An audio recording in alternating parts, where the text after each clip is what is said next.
again, this is Chris with BilletBox.Info again, and we are back for part 2 of our series on the Billet Box.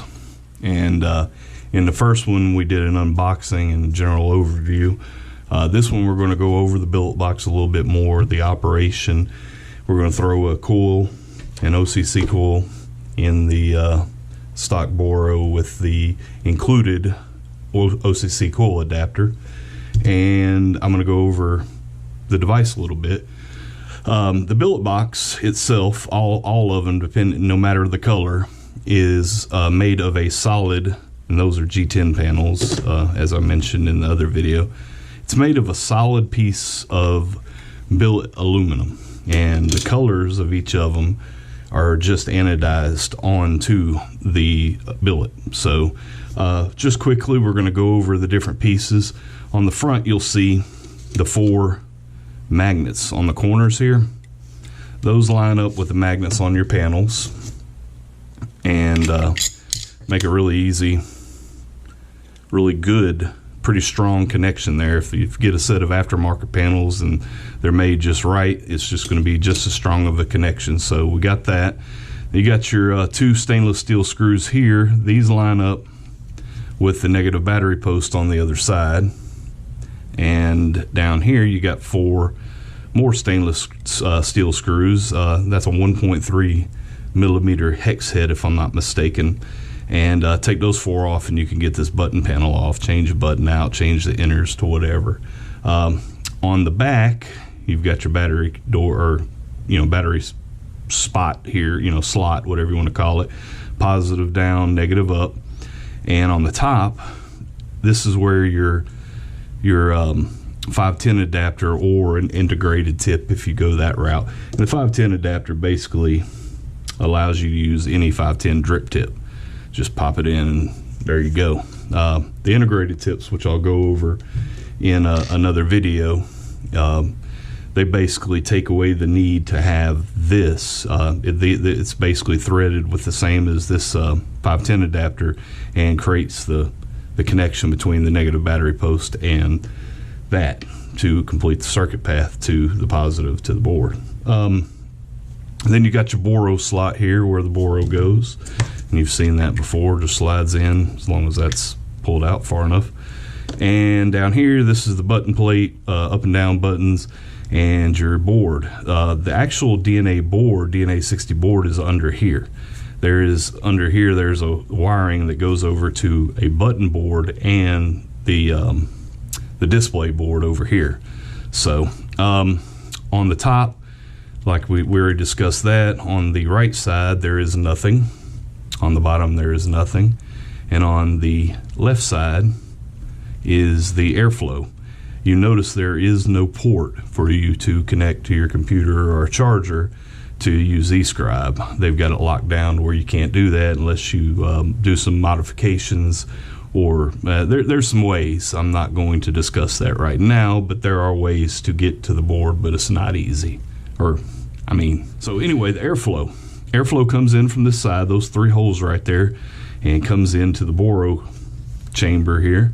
And if you look at the Boro on either side, there's an opening there, and the air comes in on the side, comes through there, hits the bottom of your coil, goes up, brings it up through the chimney as you pull out. So that's how it operates basically. So the DNA board, you've probably, by now anybody's messed with the DNA. This is pretty much all that Billet Box Vapor is allowed for us to do. So basically, one click on the power turns it on, and you can fire it, but there's no atomizer in there. So 5 clicks locks it. Oops, 1, 2, 3, 4, 5. We're locked. So there we are. Holding down lock and the down button allows us to go from normal to stealth mode. We're now in stealth mode. Hold down that fire button, down button again, and go back to normal mode. The right button, and that's to lock your ohms. Now if you hold down both these buttons at the same time and the fire button, we should be able to change materials. Alright, so yeah, holding them down both, There we go. Then you can scroll between the different materials. Nickel, these are the profiles they have built. Default it comes watts, which is all I use. You got nickel, stainless steel, titanium, and then back to watts, and you hit the fire button to select that. Believe, oh, I don't want to do that. And that's pretty much it. You can go between temp mode and temperature control and one of those profiles, but a lot of people don't recommend it. It says it doesn't operate very good in temp control with the way the Billet Box has these built. I don't use temp control, so I can't speak to that, but anyway. So anyway, we're going to set this down just a moment, and we're going to show you how to put on one of these OCC coils on into the Boro with the included OCC adapter.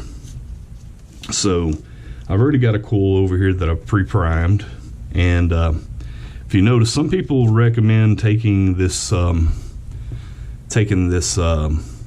O-ring off right here. It says it makes a better connection, but I've not had any problems leaving it on. Of course, I don't use stock coils much. I usually use RBAs like this blue titanium Haku Zeta, which is what will actually ultimately go into this box anyway, but just for demonstration purposes. Don't know if you'll be able to see that, but there's threading in this. So you thread this onto your coil, and this is a little crunchy to start with. I got a little juice on my fingers too, but you get it on there. Let's see, back it off and go back on before I strip this. We'll go ahead and get it started. So we're going to take the glass out, and I'm going to tell you a little bit about Boros. The glass has, at least the stock Boros do, which you're not going to be able to see in this video, there's a slight bevel on the bottom side of the glass that kind of helps it over the top of this O-ring here, the red O-ring there. So if you take your glass out, if you don't want to sit there and look at it at the light to figure out what there it is, always try to put your glass down the same way it came off. So this is a brand new Boro. So what we're going to do here is we're going to take some juice, and we're going to throw a little bit of juice on the O-rings, all three O-rings. This O-ring, the bottom O-ring, which these O-rings keep leaks from occurring. Just going to go ahead and get a little bit on there, and it also allows you to get your bridges on just fine. So you're going to take this coil, and we're going to put it down in here, and you're going to line it up and push it through the bottom of the Boro. That's going to connect to your positive pin on the billet. So get that lined up, and then you take the top of this coil adapter and you come in through the top, line it up, and push it down. What I like to do with any, whether it be standard replaceable coils or a bridge, is I always like to take my tweezers and just kind of push down a little bit down the chimney, and then push in on them and pull it out so it doesn't pull out with it. Now there's a tip to give you also when you're taking out your flush or your 510 adapter or your integrated tip. Don't tighten them down too far, because when you do, it's going to try to bring that up and it's going to pull the coil out, which is going to pull it out of the bottom, and you're going to dump a whole tank full if you do that. So anyway, we've got our orientation on our glass back. We've already lubricated that, so it should slide right up. Go ahead and slide that up. You don't have to go all the way, just go to the bottom of the feet of the Boro, and we're going to slide it down in here. Let that out a little bit. Let that out a little bit more. Where is my tool, my penny? Get that to slide down in there. Then go ahead and, like I said, don't put too much on this. When you get it where you're starting to get almost too much resistance, just kind of back it back just a tad. You see how I moved the chimney and the coil by going a little bit too tight? it'll move it around like that if you go too much. So I'm not really, for this video purpose, going to line that up and get that back straight, but you want to kind of have it. It doesn't really matter with these kind of coils, but you know, for aesthetics, you don't want it to all jacked up like that. So anyway, we're going to go ahead and leave the glass open, slide it down if you pushed it all the way up already, and when you get a lot of juice on there, it's kind of hard to bring it down. There we go. Lay it down like that, fill it up, and kind of come on up with it a little bit. Watch where you're at. I just go basically to the top of the glass like that and then bring it up. It's not totally full, and this should hold about 5.5. See, the air bubbles coming up is starting to wick already. 5.5 milliliter is the capacity of a standard Boro. So let me go ahead and throw this drip tip on here. And here we go. It's locked.